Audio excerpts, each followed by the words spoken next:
J'essaie de déchiffrer la différence entre la finalité et la mort. Ah, vous n'intervenez pas. Bon, d'accord. Lui fait du cinéma. Voilà, d'accord. Du coup, Denis n'aura pas de traduction du tout. Ah, I can translate for you then if you want. From there? Yeah, from there it will be hard. Ça va, nous aussi, on peut...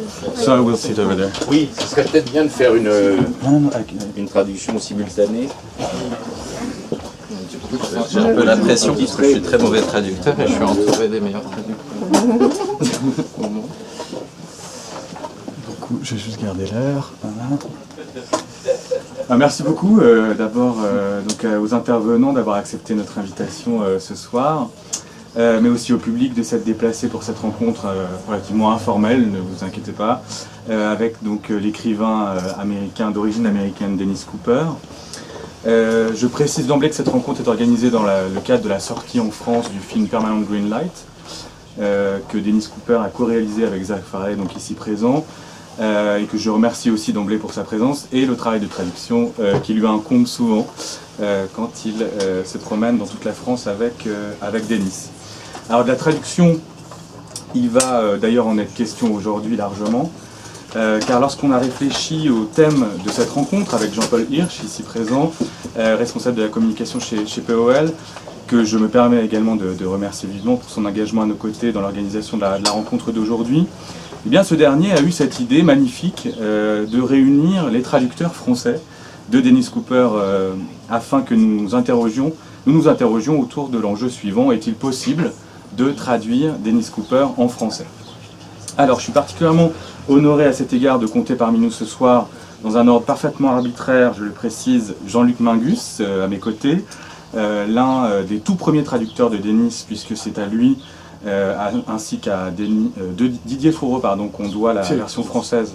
Pardon, Thierry Fourreau, qu'on doit la version française de Closer, un texte de 1989 qui a été traduit en 1995 en France, mais aussi donc Julia Dorner avec cette veste bleue, laquelle a traduit Défait, My Loose Thread, donc qui date pour sa version américaine de 2002 et la traduction française date de 2003, ainsi que Period, si je ne me trompe pas, ouvrage qui avait été écrit auparavant, publié en américain en 2000, et traduit en France en 2004, ainsi que Emmeline London, oui, je prononce bien. C'est français comme nom, donc on peut le prononcer. Landon, à qui l'on doit les versions françaises de God Junior, Dieu Junior, roman de 2005 traduit en 2006 en français, que vous avez co-traduit je crois avec Frédéric Boyer, ainsi que Ugly Man, un type immonde, que vous avez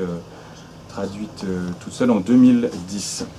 Frédéric Boyer, actuel directeur des éditions POL, s'excuse de son absence. Il avait un autre événement à Lyon aujourd'hui, mais il voulait être présent parmi nous ce soir. Alors plus qu'un groupe de traducteurs, c'est une famille dont il est question, j'ai l'impression, ou tout du moins d'un lien familier qui vous relie tous et qui au fond semble avoir offert à Dennis Cooper, à ses écrits, une place centrale au sein de POL, comme si entouré de vous, ces traducteurs, sa prose était placée dans un écrin à la fois protecteur et révélateur, alors même qu'en dehors des murs du 33 rue Saint-André-des-Arts, eh bien la critique littéraire, elle, aurait tendance à placer constamment Dennis Cooper, non plus au centre, mais dans les marges, le qualifiant souvent d'écrivain américain subversif, d'auteur sulfureux, ou encore de chef de file du queercore, comme on dit, ce style un peu indéfinissable.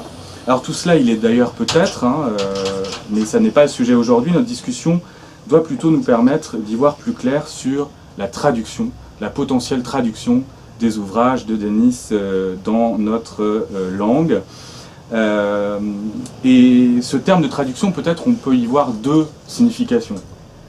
D'abord, le terme dans le sens le plus classique, c'est-à-dire ce processus qui permet de faire passer un texte d'une langue à l'autre, en l'occurrence de l'anglais vers le français, posant la question du comment. Comment est-ce qu'on s'approprie, comment est-ce qu'on traduit, comment est-ce qu'on rend compte d'un style dans une autre langue. Et là, évidemment, je vous inviterai chacun, avec votre propre regard, de nous apporter peut-être une idée de ce que ça veut dire de traduire, du comment traduire Dennis Cooper en français et des difficultés éventuellement que ça pose. Traduction aussi, je crois, dans le cas de Dennis Cooper spécifiquement, dans le sens de se conduire, d'une conduite à travers le monde qui l'amène physiquement en France à un moment donné, à vivre en France. Donc c'est pas seulement une traduction au sens où il serait resté aux États-Unis et qu'on aurait accueilli sa prose en France, mais physiquement on l'a accueilli aussi d'une certaine façon, et j'aimerais qu'on revienne, puisqu'il est là aussi avec nous, et bien sur ce parcours qui l'a mené justement à aimer la France peut-être, en tout cas à la choisir comme son lieu d'habitation, et peut-être aussi interroger aux États-Unis ce qui faisait France en lui, dans sa tête, lorsqu'il a commencé à écrire. Alors avant de poser la toute première question, je précise que l'œuvre de Dennis Cooper, mais vous le savez peut-être, est principalement romanesque, mais pas seulement, puisqu'elle touche aussi au domaine du théâtre, puisqu'il a écrit des pièces de théâtre, notamment pour Gisèle Vienne. Il a aussi également traduit de la poésie. Et puis, plus récemment, il s'est mis à écrire des scénarios de films qui donnent lieu, du coup, à des films. C'est en partie pour ça qu'on est ici aujourd'hui. Alors peut-être que POL un jour traduira et publiera les scénarios des films. Et on aura l'occasion peut-être de se retrouver à l'occasion de cette publication. Alors peut-être commençons par une question à Dennis. Je voudrais lui demander, puisqu'il s'agit de la langue française, et que dans certains de ses entretiens, il évoque l'importance de la découverte de Rimbaud et de Sade dans ce qui a noué son envie d'écrire. Qu'est-ce qu'était la France pour vous aux États-Unis, dans votre jeunesse, et qu'est-ce qu'elle est devenue plus tard?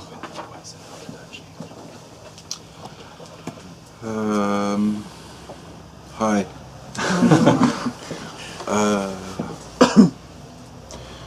Well, I never thought about France until I was a teenager. Well, except, you know, cartoon characters like Pepe Le Pew and things like that. So I thought you guys all wore berets and were really horny all the time. J'avais jamais pensé à la France avant d'être adolescent, à part pour Pépé le Putois.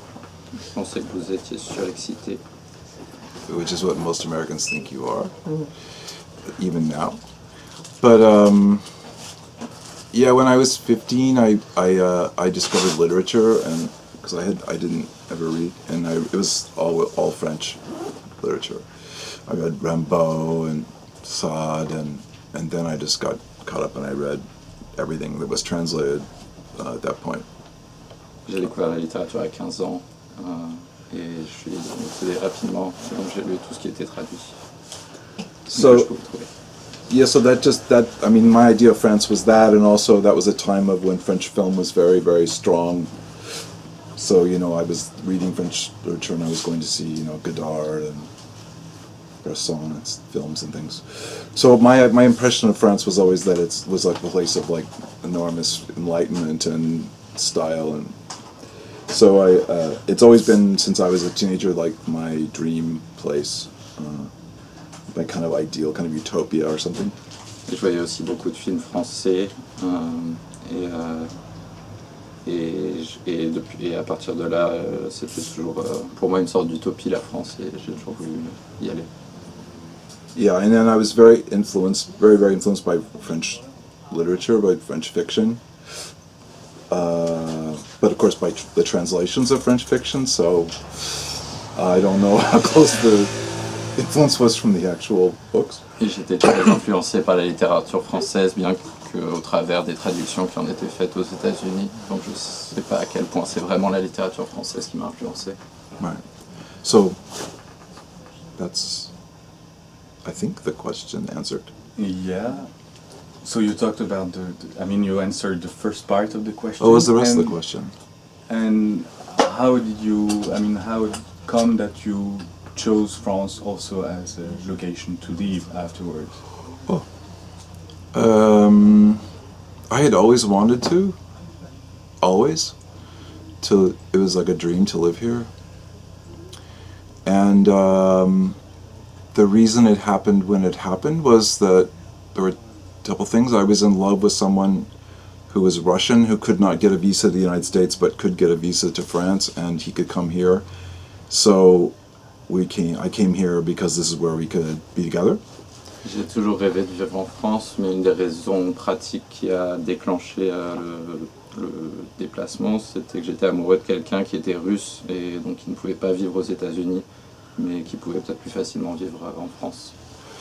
And I had just started working with this theater director, Giselle Vienne, who I write her theater pieces and, well, sort of write her dance pieces in a way. And we had just started working together, and we were excited to work together. And my being here made it possible for us to work together, you know, all the time or regularly. So that was probably the other reason. Et je commençais à travailler avec Giselle Vienne, qui est chorégraphe, et à écrire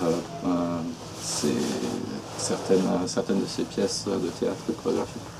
Et donc c'est ce qui a fait aussi que je suis resté pour pouvoir travailler avec elle quasi constamment.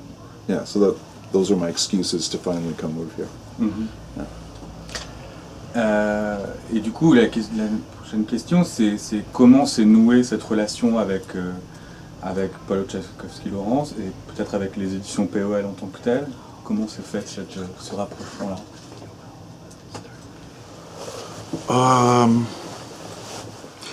Well, I mean, I had my dream. I mean, I obviously had a big dream of being published in France, and there was a point where my agent told me that Editions POL wanted to publish me, and I knew about the press because I knew that it was like, and it is like the best press in France. It really is, and so I mean, that's it.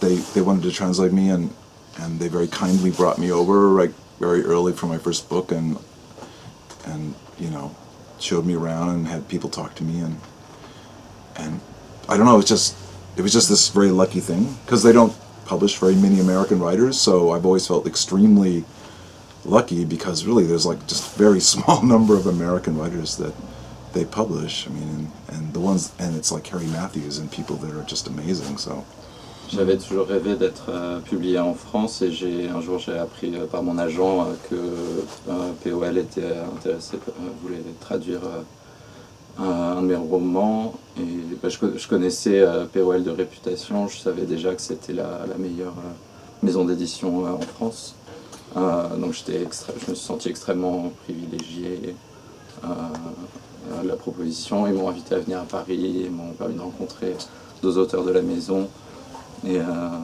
je me sentais privilégié particulièrement parce que je sais qu'ils ne traduisent pas non plus énormément un si grand nombre d'auteurs américains.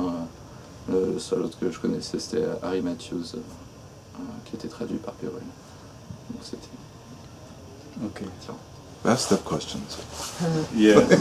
First, asking questions to the translators, I would like to make a little reading. I mean, I asked Julia if you would like to read part of this, let's say, I don't know, autobiographical discourse. Par contre, toi, je te traduis pas. Pardon. Non, pardon. Mais du coup, voilà, c'est un texte très étrange puisque c'est peut-être le seul texte publié par POL qui est à la fois en français et en anglais. Donc on a la langue originale et la version traduite. Et c'est la fin du texte, et justement, c'est le moment où Denis justement raconte sa première rencontre avec Sad. On commence par l'anglais. On peut commencer par l'anglais, Denis, if you want to read. Yeah, first English maybe. Comme vous voulez. Comme vous voulez. Oh. At 15. Right? Yeah, it's here. At 15? Until the end, it's...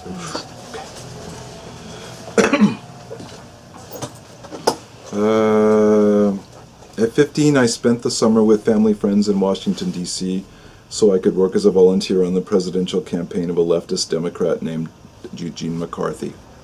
I spent a couple of months leafletting, helping coordinate youth rallies, and assisting in the organizing, planning, and execution of a benefit rock concert for McCarthy by Simon & Garfunkel.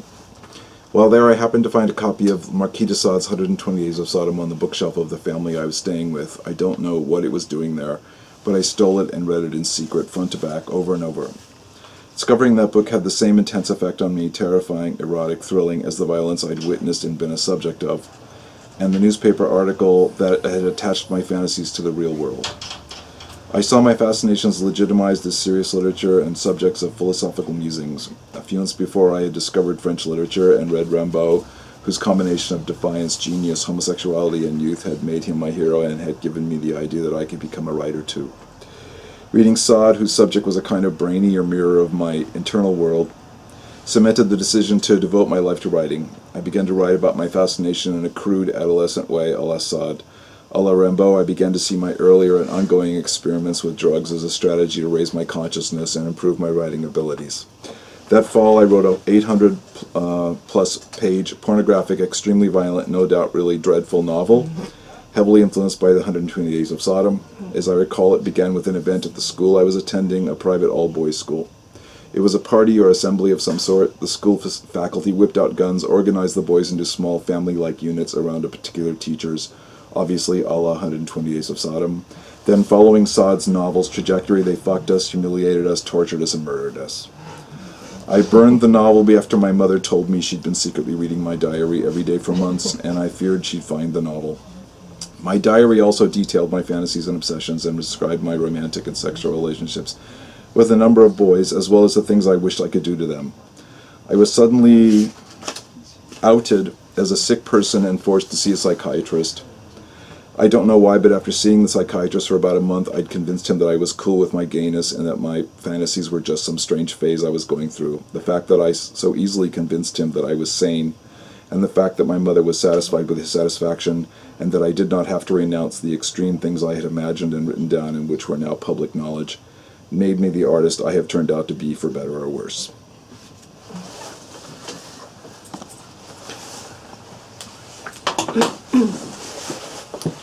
À l'âge de 15 ans, j'ai passé les grandes vacances avec des amis de la famille à Washington DC, afin de militer pour la campagne présidentielle d'un démocrate de gauche, Eugene McCarthy.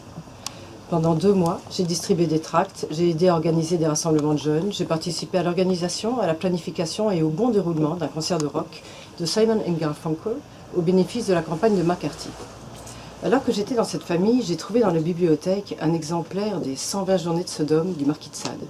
J'ignorais ce qu'il faisait là, mais je l'ai volé pour le lire et le relire en cachette, de la première à la dernière page. La découverte de ce livre a eu le même effet sur moi, terrifiant, érotique, excitant, que la violence dont j'avais été témoin et dont j'avais été l'objet. Le même effet que l'article de journal qui avait relié mes fantasmes au monde réel. J'ai compris que cela légitimait mes fascinations en tant que littérature sérieuse, en tant que sujet de réflexion philosophique. Quelques mois plus tôt, j'avais découvert la littérature française, j'avais lu Rimbaud, et le mélange de défi, de génie, d'homosexualité et de jeunesse avait fait de lui mon héros. J'avais compris également que moi aussi, je pourrais devenir écrivain. La lecture de Sade, dont les sujets me renvoyaient mon monde intérieur dans un miroir plus intelligent, m'a persuadé que je devais consacrer ma vie à l'écriture. J'ai commencé à écrire sur mes fantasmes de manière simpliste et adolescente, à la manière de Sade. Inspirée par Rimbaud, je me suis mise à considérer mes expériences avec la drogue, passée et présente, comme une stratégie destinée à élever mon niveau de conscience et à améliorer mes capacités d'écriture. Cet automne-là, j'ai écrit un roman de plus de 800 pages, pornographique, extrêmement violent et sans doute très mauvais, très influencé par les 120 journées de Sodome. Je me rappelle qu'il débutait sur un incident au lycée que je fréquentais, un lycée privé de garçons. Il y avait une sorte de fête, nous étions tous rassemblés. Les professeurs de l'école faisaient surgir des pistolets, organisaient les garçons en petits clans, chacun dirigé par un enseignant, évidemment à la manière des 120 journées de Sodome. Puis, suivant la trajectoire du roman de Sade, ils nous enculaient, nous humiliaient, nous torturaient et nous tuaient. J'ai brûlé le roman quand ma mère m'a dit qu'elle lisait mon journal en secret, depuis des mois, parce que j'avais peur qu'elle découvre le roman. Mon journal contenait également le récit de mes fantasmes et de mes obsessions. Il décrivait mes liens amoureux et sexuels avec un grand nombre de garçons, ainsi que toutes les choses que j'aurais aimé leur faire. J'étais tout à coup piégée, considérée comme malade, et j'ai dû aller voir un psychiatre. Je ne sais pas pourquoi, Mais après m'être rendue pendant un mois chez le psychiatre, j'ai fini par le convaincre que mon homosexualité ne posait pas de problème et que mes fantasmes étaient simplement dus à une période étrange que j'étais en train de traverser. Le fait d'être si facilement parvenu à le convaincre que j'étais sain d'esprit, le fait de voir ma mère satisfaite de le voir satisfait, et le fait de ne pas devoir renoncer aux choses extrêmes que j'avais imaginées et écrites, qui étaient à présent connues de plusieurs personnes, tout cela a fait de moi l'artiste que je suis devenue, pour le meilleur ou pour le pire. Merci beaucoup pour vos lectures. Alors peut-être, puisque Julia, vous avez lu, peut-être vous qui avez traduit donc Des faits et Period, c'est assez amusant d'ailleurs que dans un cas vous avez traduit en français le titre et dans l'autre vous ne l'avez pas traduit. Alors peut-être vous pouvez simplement répondre à cette question. Est-il possible de traduire Dennis Cooper en français? Alors, pour revenir d'abord au court texte qu'on a lu, c'est frappant pour moi parce que moi aussi le Marquis de Sade m'a beaucoup influencé quand j'étais plus jeune. La lecture du Marquis de Sade m'a beaucoup influencé. Et il y a des livres de POL, notamment les livres de Guillaume Dustan, qui m'ont énormément influencé aussi. Et avant toute chose, je voudrais dire que je pense que cette compréhension que j'ai pu avoir avec les romans de Denis était due quelque part à quelque chose quand même de commun. Après, la traduction a été difficile quand même. C'est très difficile à traduire, Dennis Cooper, parce que c'est très précis. C'est très précis et en même temps c'est très évanescent dans la langue. Par exemple, je me souviens avoir cherché pendant des semaines comment traduire « I'm losing it ». Bien, je perds la tête, sauf qu'en anglais c'est tout à fait abstrait, donc c'est pas ça, voilà. Et je me souviens j'avais pas mal traduit avant, j'ai commencé à traduire chez Alia, ensuite j'avais traduit chez Flammarion, j'ai traduit chez De Noël, j'ai traduit pour la NRF de Gallimard. Mais c'était vraiment la première fois que j'ai senti physiquement le fait de l'existence d'une vraie faille entre deux langues, entre l'anglais que je comprenais, que je ressentais, et la difficulté de le rendre en français. Après, moi je suis née en Allemagne, le français est la troisième langue que j'ai apprise. J'ai appris d'abord l'américain, j'ai vécu très petite aux États-Unis, et c'est sans doute aussi pour ça qu'à un moment j'ai vraiment voulu me tourner vers la traduction, parce que c'était faire mienne une des langues que je connaissais déjà. Je ne sais pas si ça a répondu à votre question. Alors peut-être, Emeline, vous avez donc traduit, on l'a dit tout à l'heure, donc God Junior et Ugly Man. Quelles difficultés vous avez rencontrées en traduisant Dennis Cooper? Alors avant de répondre à cette question, je voudrais avec Jean-Luc, qui a traduit le premier livre, rendre hommage à Thierry Fourreau, qui a travaillé à POL, aux éditions POL, et qui était mon ami de lycée. Et c'est comme ça que j'ai découvert l'œuvre de Dennis, le début, parce que Thierry, mais c'était déjà, je sais pas, c'était en, 92. Oui, vous avez découvert tous les deux. Et en fait, on lisait ça avec une sorte d'estime immense. Parce que comme dit Dennis, en fait, Dennis c'est un artiste. Donc, même Dennis, il dit tout le temps le sujet. Enfin, évidemment, il y a la rencontre du sujet. Mais ce sujet, il se trouve que c'est le sujet qui le faisait le plus vibrer. Donc, c'était pas comme... On peut dire sulfureux, tout ce qu'on veut, mais en vérité, on avait vraiment cette impression de rencontrer vraiment un artiste immense. Alors petit à petit, Thierry et Jean-Luc ont traduit. Après, moi, c'est venu plus tard, mais pour moi, c'était comme traduire Dieu, en fait. D'ailleurs, le livre Dieu God Junior, enfin, c'était assez drôle. Et puis, d'ailleurs, je voudrais dire que Paul Tchaikovsky-Lawrence a adoré l'œuvre de Dennis. Tout de suite, il a vu aussi cette dimension artistique. Et d'ailleurs, vous avez posé une question à Julia, qu'elle n'a pas répondu. Je me permets de le faire. Enfin, le titre, My Loose Thread, des faits, c'est Paul qui l'a trouvé. Oui.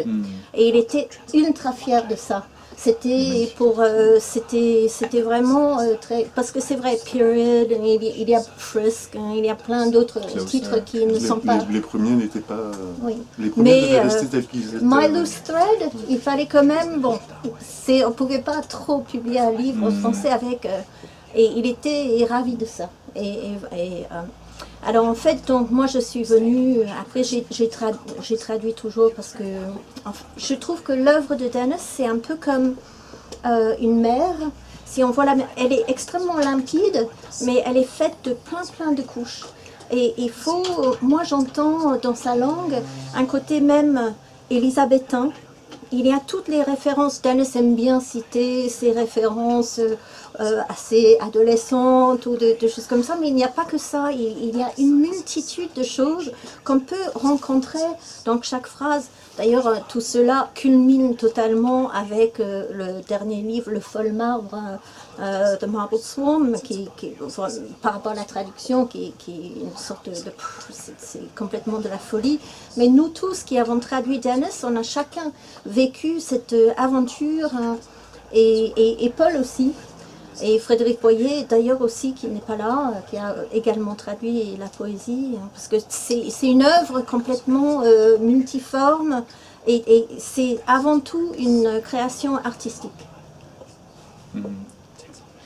Et je rejoins complètement Amy sur la dimension d'aventure que représente le fait de traduire des livres de Dennis Cooper. C'est-à-dire, parce que quand on traduit, en même temps, on est un peu tous les personnages aussi. Donc, et je me souviens, Paul m'a demandé de traduire un deuxième livre de Dennis Cooper et je lui avais répondu en changeant l'objet du mail, en mettant le prix du danger.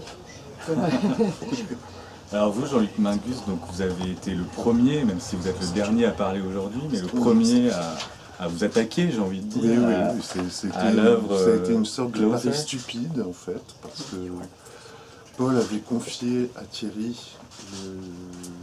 le livre en anglais, lui demandant ce qu'il en pensait. La première réaction, ça avait été de peur, non, on ne peut pas publier ça. Et puis je ne sais plus comment ça s'est fait, il l'a relu une deuxième fois, et là il a fait un rapport de lecture très favorable à Paul, qui a dit, bon, je le publie, mais vous le traduisez. Et Thierry a dit, je le traduis, si Jean-Luc le traduit avec moi. J'étais pris au pied du mur. On n'avait jamais traduit ni l'un ni l'autre, c'était vraiment, on s'est lancé comme ça. C'est comme ça que ça a commencé. Et quelles difficultés vous avez ressenties assez vite en vous attaquant justement à cette traduction? C'est arriver à restituer des phrases qui sont très brèves, très ramassées, sans faire trop long en français, en ne laissant pas des idées de côté, parce qu'il y a parfois 4 ou 5 idées dans la même phrase, et il faut essayer de trouver la formule qui permettra de tout contenir dans le moins d'espace possible. C'est ça la principale difficulté. Et c'est intéressant ce que vous dites par rapport à la longueur, d'une certaine façon, puisque le passage que vous avez lu, alors en anglais, c'est quasiment une demi-page en moins que le français. Et du coup, alors c'est évidemment des mathématiques, oui, ça n'a aucun sens. En général, on tourne à 10% de plus pour mais c'est intéressant quand même à noter. Avec Denis, c'est forcément plus que 10%. Parce qu'effectivement, on sent qu'il y a une tentation du français à allonger les choses. On est obligé d'ajouter des articles, des conjonctions, dont on ne peut pas se passer en français, ou sinon on verra que c'est du traduit mot à mot.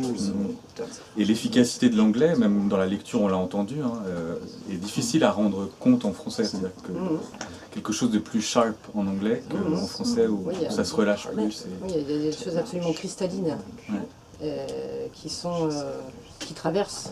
Justement, la lumière traverse, comme dans le cristal, et en français c'est difficile. Et non, parce que l'extrait qui a été lu, c'est une littérature beaucoup moins piégée, beaucoup moins accidentée que les romans. Alors il y a un élément justement qui est pas propre. Forcément un bon exemple. Oui, non, c'était... Pourquoi est-ce que je l'ai choisi? C'est que c'était l'élément peut-être... Enfin, le texte peut-être le plus autobiographique d'une certaine façon, directement en tout cas. Je trouvais ça assez beau et assez intéressant de partir de là. Mais il y a un élément du coup que vous évoquez tous les trois, j'ai l'impression, c'est deux choses. C'est d'abord le côté collectif, c'est-à-dire que même si les livres parfois s'attachent à un personnage, il y en a souvent quand même plusieurs. Et j'imagine que c'est une difficulté aussi de rentrer dans la tête de plusieurs personnages en même temps, quand il faut traduire et passer quand même de l'un à l'autre aussi. Donc ça peut-être vous pourriez développer un petit peu là-dessus. Et du coup le côté hybride aussi, puisque les sources, que ce soit les sources filmiques, les sources oui, de Denis qui sont plurielles, est-ce que c'est aussi complexe à appréhender quand on traduit? Mais je pense que Denis, il dit lui-même que, en fait, pour lui, le travail de l'écriture, c'est essentiellement aussi un travail après de montage, de rentrer dans le texte. Il dit qu'il a souvent un peu de... il a une sorte de... En plus, comme il travaille sur le thème de la confusion, mais après, avec voilà, des rapports de faiblesse, de force par rapport à cette confusion-là. Et après aussi, Denis, il m'a souvent parlé de... il écrit une phrase, elle n'est pas si claire que ça, parce qu'elle insinue autre chose. Donc en fait, il y a tous ces niveaux-là, un peu comme une sorte d'harmonique, une note de musique. Alors comment, quand on... c'est extrêmement difficile de traduire dans une autre langue quelque chose où dans une phrase il y a autant de travail comme une phrase sculptée, enfin, mais il le sait. Et il dit toujours, d'ailleurs je pense même presque que ça l'amuse, d'avoir eu autant de traducteurs, parce qu'il sait très bien que c'est quasi impossible à traduire. Il le sait et je crois que voilà, ça fait partie de... Est-ce que certains ouvrages justement, est-ce que certaines traductions n'ont pas été publiées et donc est-ce que plusieurs traducteurs, je veux dire, ont essayé de traduire le même roman? Moi oui, ouais. Il y a eu un gros accident sur le Fol Marbre. Oui. Une première traductrice elle était même allée jusqu'à écrire une préface pour se justifier, qui avait introduit des imparfaits du subjonctif. L'imparfait du subjonctif français avec l'écriture de Denis. Et elle avait traduit tout le roman, elle a rendu sa traduction à Paul à l'époque. Combien de traductions il y a eu du Fol Marbre du coup? Deux. Mais en fait, et justement, Elsa Boyer, elle a privilégié plutôt la philosophie et l'histoire à la grammaire. Mais c'était... Et quand même, je dois dire que Paul a beaucoup travaillé sur toutes les traductions. Paul a travaillé sur les traductions des livres, et il aimait vraiment ça. Donc il y avait plusieurs couches de travail sur les traductions. Sur Closer, il n'est pratiquement pas intervenu. Sur Closer, il n'est pratiquement pas intervenu. Ah ben là c'est un lyrisme. Il a accepté notre traduction. Ah oui, bah, normalement c'est le Fol Marbre. Le Fol Marbre, c'était particulièrement dur. Le Fol Marbre, c'est le livre le plus difficile. Alors, bon, moi c'est un livre malheureusement que je connais moins, mais je voulais qu'on discute sur un élément crucial, j'imagine, pour vous en tant que traducteur, c'est la place de l'oralité donnée par Denis Cooper, c'est-à-dire que c'est évidemment de l'écrit, mais il y a beaucoup de discours rapportés. Est-ce que ça pose un problème particulier lorsqu'on est traducteur? Mais moi je ne pense pas que ce soit vraiment l'oralité, parce que c'est extrêmement travaillé. Ça paraît, c'est comme si c'était oral, mais... C'est aussi écrit que le reste. Oui, complètement. Non, mais je parlais pas forcément de la puissance littéraire qui évidemment correspond, enfin est aussi forte dans les descriptions que dans les discours rapportés. Mais là, quand on voit par exemple, c'est donc l'ouvrage que vous avez traduit, c'est constamment des dialogues, constamment cette capacité de Denis à restituer quelque chose de la vérité d'un dialogue, je veux dire, spontané. Est-ce que ça pose un problème particulier? Moi, c'était il y a une petite quinzaine d'années maintenant, mais c'était très difficile à traduire parce qu'il y a une économie de mots et en même temps, tout passe. C'est-à-dire quand on le lit en anglais, on comprend très bien ce qui se passe et ce sont souvent des personnages qui sont complètement perdus et qui essayent de se raccrocher à quelque chose. Et donc c'est difficile à traduire, justement parce qu'on dirait que c'est simple, mais en fait pas du tout. Parce qu'il n'y a pas de gras du tout, il n'y a pas de... C'est abstrait presque. C'est abstrait et c'est complètement mental. Et on est tout à fait saisi, même physiquement, on ressent ce que sentent les personnages. Oui, parce qu'il cherche avant tout à restituer cette confusion. Donc en fait, ce sont des jeunes mais complètement stoned, vraiment, enfin, il y a une confusion. Et pour écrire ça, ce n'est pas du tout un dialogue direct. Hein. Au contraire, c'est un immense travail d'écriture. Parce que je pense que pour Dennis, la confusion...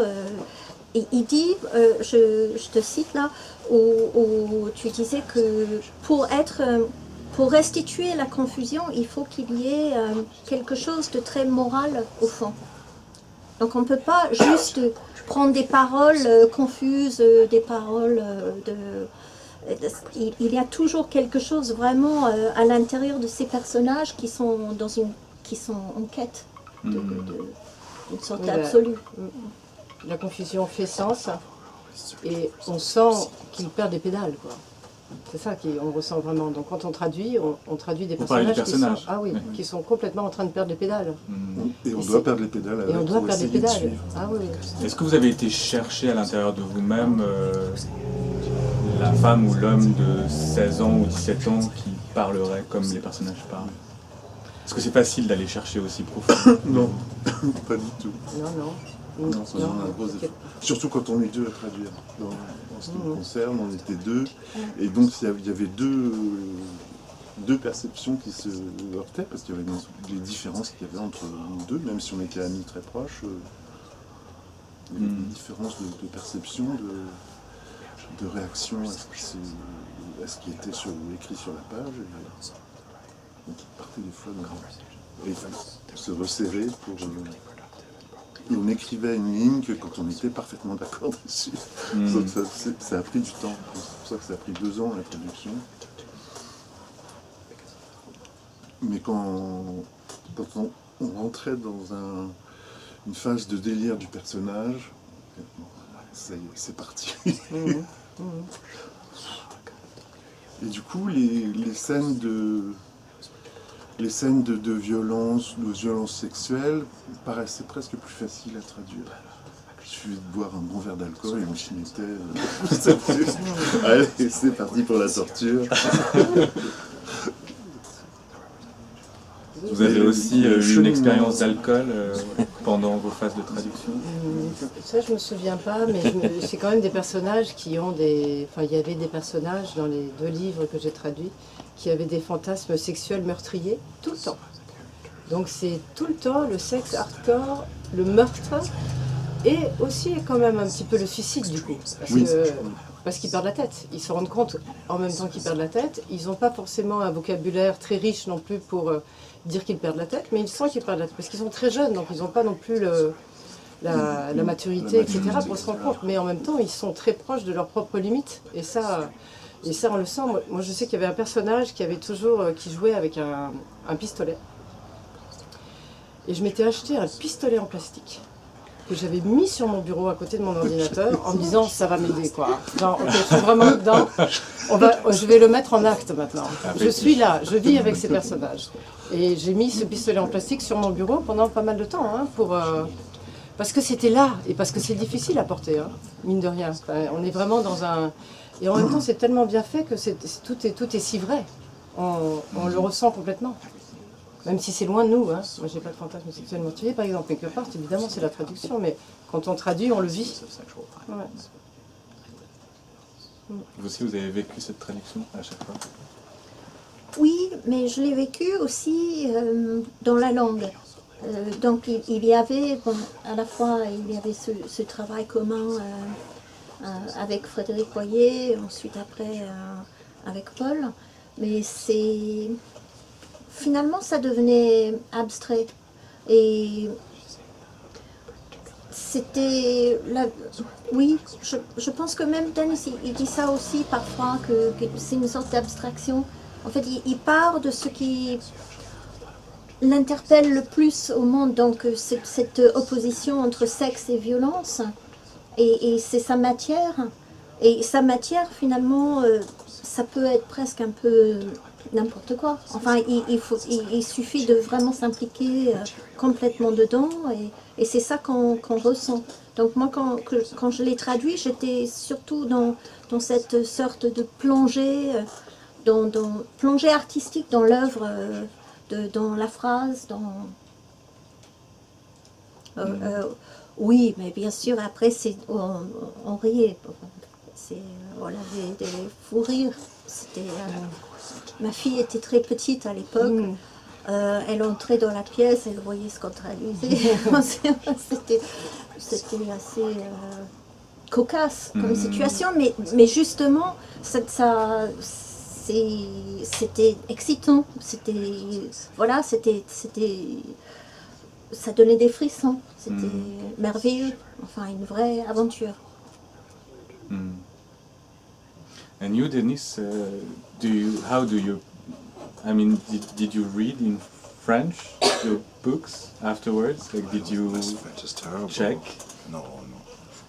Friends tell me like, "Oh, that's good. The translation's really good." Yeah, they'll say like, "This gets lost, and yet this other thing happens."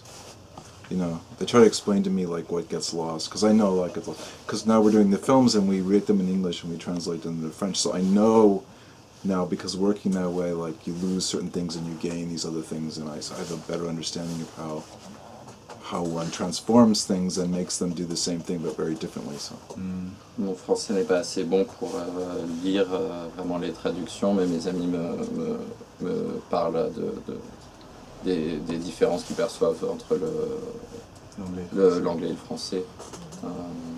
Et de plus en plus maintenant, comme on fait beaucoup de traductions aussi pour le travail sur les films, j'ai l'impression d'avoir une compréhension qui est encore meilleure de ce qui peut et ne peut pas être traduit, ou de ce qui change dans la traduction, et de comment travailler avec ça aussi.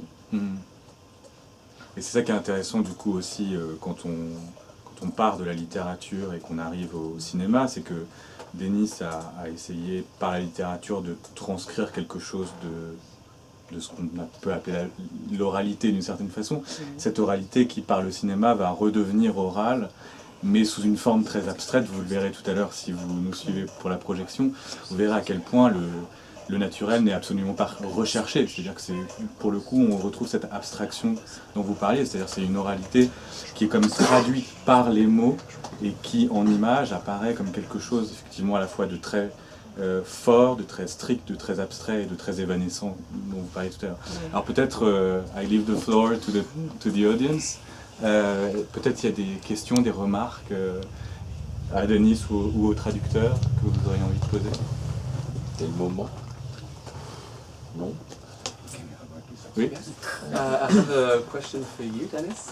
It's not about the books, but it's still about translation, I guess. Regarding your work with Gisèle Vienne, and especially Crowd, how is it writing for something that won't be said? Writing for the theatre for something that won't be heard by the public? Oh, it was extremely interesting. I mean, the thing about Gisèle is like every time we make a piece, it's this new, really different challenge for me. That's why I keep doing it. Well, I like her too, but for that one, yeah, because it was like create characters for the dancers, so I had to do that, and then kind of develop stories, but I knew the stories would be like secret or something, right? So there was no language involved, but although they do sometimes kind of speak to each other without you hearing it. But yeah, it was really interesting because it's like story. I usually am not interested in stories or characters, but in that case, it was just characters and stories. But it was interesting because the choreography is what you're seeing, and it's like secretly hidden in there, and that of course is very up my alley. So it was extremely interesting, and also the piece. I haven't seen the piece in a long time, but it's radically changed now because the characters have changed. One of the dancers has become trans, so the entire character is now changed into something else. But no, I mean it was a very interesting, super big challenge. So I liked it a lot. Yeah. Thanks. Sure. Vous avez besoin d'une traduction ou ça va? C'est bon? Bon. On peut résumer peut-être. On peut résumer la question par rapport au travail avec Gisèle Vienne, comment écrire pour de la chorégraphie, donc écrire quelque chose qui ne va pas être forcément dit. Il disait que c'est très intéressant, particulièrement sur la dernière pièce sur laquelle ils ont travaillé ensemble, Crowd, parce que d'habitude je m'intéresse vraiment pas du tout à l'histoire ou aux personnages dans ce que j'ai, enfin c'est ce qui m'intéresse le moins. Mais avec Gisèle, je peux vraiment me pencher là-dessus parce que l'histoire et les personnages que je développe vont être en quelque sorte cachés par la chorégraphie où on va être rendu exclusivement en mouvement et c'est ce qui va me permettre de me concentrer autant sur l'histoire et sur les personnages. Il n'y a pas d'autres questions? Moi, je voulais en poser une très brève, privilège de l'auteur. C'était, puisqu'on parle de traduction, alors je ne sais pas si peut-être les traducteurs pourront autant répondre que Dennis Cooper lui-même. C'est le genre d'auteur typique et quand même un petit peu éloigné, y compris d'un point de vue sémantique et littéraire, que peut être Sade. Je suis très curieux de savoir comment ça peut être restitué en anglais, et comment du coup c'est reçu. Et comment il a reçu, puisqu'il a lu traduit, je suppose. Vous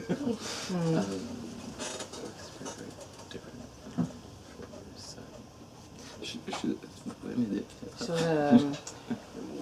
votre question, c'est how did you read? Because you read Sade in English, and s'il le connaît qu'en anglais, en même temps, il y a une comparaison. Voilà. Donc comment c'est reçu? How do you receive Sade? Since you don't read French, and even for French people nowadays, it's some kind of a weird, strange expression. How did you receive it, even through the translation in English? Well, I really liked how complicated and old-fashioned it was. I mean, there were all these words, you know, like garrote and all these things that I'd never heard of before, and I think the translation is very extravagant. I think people say that the English translation is just completely ridiculous. So, I mean, I really liked that because it was about these very clear, I mean, it was about violence and sex, and yet they would go off in these reveries, and so there was this great tension between the way it was written about and what was actually happening, and I think that really excited me, and that's something that I can't write like Sade, but I'm interested in that, in the language not fitting to what's going on, you know, that there being a tension between how the writing is approaching what's happening and what's actually happening. So that excited me, and just it was so lush and. Je laisse traduire. La traduction en anglais de Sade est très très extravagante et bizarre et elle essaie de rendre le côté daté du langage, mais c'est quelque chose qui m'intéressait beaucoup. Je suis très excité par ce que je perçois comme une séparation entre la texture du langage et ce qui est vraiment décrit. Aussi. Et c'est quelque chose qui m'intéresse beaucoup et qui a été vraiment influence.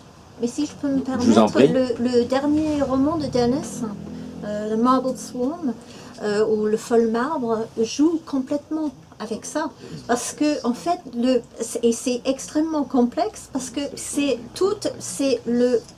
Dennis rend hommage à la littérature française à travers un personnage qui a inventé un langage. En fait, c'est son père surtout qui maîtrisait ce langage. Le père a expliqué au personnage, mais il était un peu stoned, donc il n'a pas vraiment bien compris. Donc lui, pendant tout le livre, il essaie d'avoir cette langue. Et c'est une langue aussi qui est, comme il disait, old-fashioned, un peu, voilà, surfait, un peu exagéré. Mais il a cette langue pour essayer d'avoir une sorte de maîtrise sur les autres. Et puis là-dedans, il y a plein de choses, comme justement, comme vous avez cité, avec son travail avec Gisèle Vienne, c'est tous les passages secrets, l'architecture aussi qui était dans le monument, dans Dieu Junior, enfin, c'est à chaque fois, il y a des sortes de labyrinthes. Tout cela aussi renvoie un petit peu aux jeux vidéo, à une sorte de chose mentale, un peu comme ça, mais qui renvoie toujours un peu au fantasme. Et donc voilà, pour les traducteurs, c'est pour ça que c'était tellement difficile, le dernier livre, parce que Dennis l'a écrit en anglais, mais en le pensant comme s'il l'avait pensé en français, mais sans parler français. C'est vraiment extrêmement... On invite le lecteur à découvrir le résultat. Non, mais le résultat est merveilleux. Oui, bien parce sûr, que de toute façon, c'est mais... labyrinthique, c'est formidable, mais c'est vraiment... je trouve que ce livre est... Elsa Boyer fait un travail formidable. Mais en fait, quand même, quoi qu'on puisse dire, les traductions, nous avons humblement traduit. Parce que c'est le thème de la soirée. Mais peut-être qu'un jour, quelqu'un pourrait faire mieux que nous. Peut-être que quelqu'un pourrait faire mieux que Elsa Boyer, peut-être que... Voilà. Et les aventures de traduction se perpétuent, c'est pour ça, ça arrive assez souvent. Peut-être qu'il y a une nouvelle traduction de Sade qui est vraiment meilleure que celle que Denis a lue, enfin. On va laisser peut-être la conclusion à Dennis Cooper. Moi j'aurais une dernière question justement pour conclure peut-être, puisqu'on est dans cette librairie aussi, et c'est aussi peut-être en décalage, et en même temps on est peut-être au parfait endroit à Paris. Pour poser cette question, c'est dans quelle mesure, parce que c'est l'impression que j'ai moi quand je lis Dennis Cooper, cette œuvre est une œuvre politique. Jean-Luc. Est-ce que quand vous avez traduit Dennis Cooper, vous vous êtes dit, là, il y a quelque chose, pour le coup, de politiquement incorrect peut-être, mais de simplement politique quand même? Oui, bien sûr. Comme il y a quelque chose il y avait quelque chose d'intensement politique chez Guillaume Dustan. Moi, je pense que c'est un peu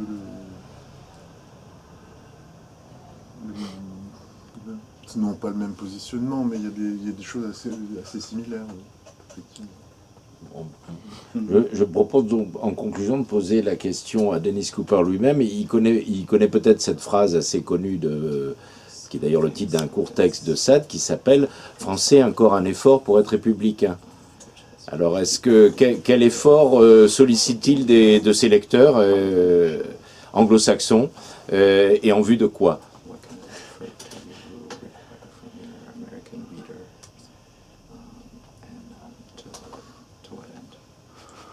My American readers? Yes. I don't know. In which way should they improve a little bit? Improve. Encore un effort. A little. Try a little more to be Republicans. No. It's Sade who wrote that. Yeah. No, I mean, you know. I'm an anarchist, and I've been an anarchist since I was very young, and my work is very, very, very, very much based on anarchist principles, and so it is not really interested in, you know, the democratic systems or the political systems because it doesn't believe in them, because it's very much about like power corrupts and not holding power and so I work in it in a way I guess is really political because it's so obvious, it's so deeply rooted in that idea. That's what structures the characters and everything that happens in it. But it has, I don't think, but I also have, it's like I mean, I have opinions about what's happening in the United States, but it's like, I'm an anarchist, I don't believe, you know, I don't believe in the system. I don't think Bernie Sanders is going to save the world. Do you wish or call for some kind of improvement from your readers? And if so, what kind? Oh, I don't. Improvement's a really weird word, right? I don't think. I'm not a good translator in English, so. No, I think I think of like well, here's the thing, right? I think of the novel as being like the material. It doesn't, and like when someone reads a novel, they make the novel in their head. It's it's like this is like the formula or the it's like this is what. I'm giving you a formula and then you make it, so it's your novel, you know. I'm just giving you like the information to use. So in a way, every single person that reads it is a different novel. So I think of that as that way, is it's like, it's not like here's the novel and you have to get this novel. It's like, it's more about like, it's almost like giving a drug or something, and then they take the drug and then the drug affects them however they are. I always try to think about novels that way, so I don't really have I mean, I would like them to get it, and I would like them to feel it, you know? But I don't have it because I think each person is completely different, and I don't have any kind of general idea of what it should do. If that makes sense. Yes. Merci beaucoup. On va peut-être... Juste une dernière petite traduction quand même, pour que le lecteur, l'auditeur et le spectateur profitent de la conclusion. Ma conception du roman, c'est pas tellement que j'écris quelque chose que le lecteur doit comprendre, mais c'est plus comme une formule ou des informations ou une drogue qui va ensuite être déployée par le lecteur et le roman va exister dans la tête de chaque lecteur. Il ne va pas être le même dans la tête de chaque lecteur. Bah oui, mais c'est ça, je crois. Bravo, merci. Bravo, y compris à Jacques pour la traduction. Merci à tous. Come see the film.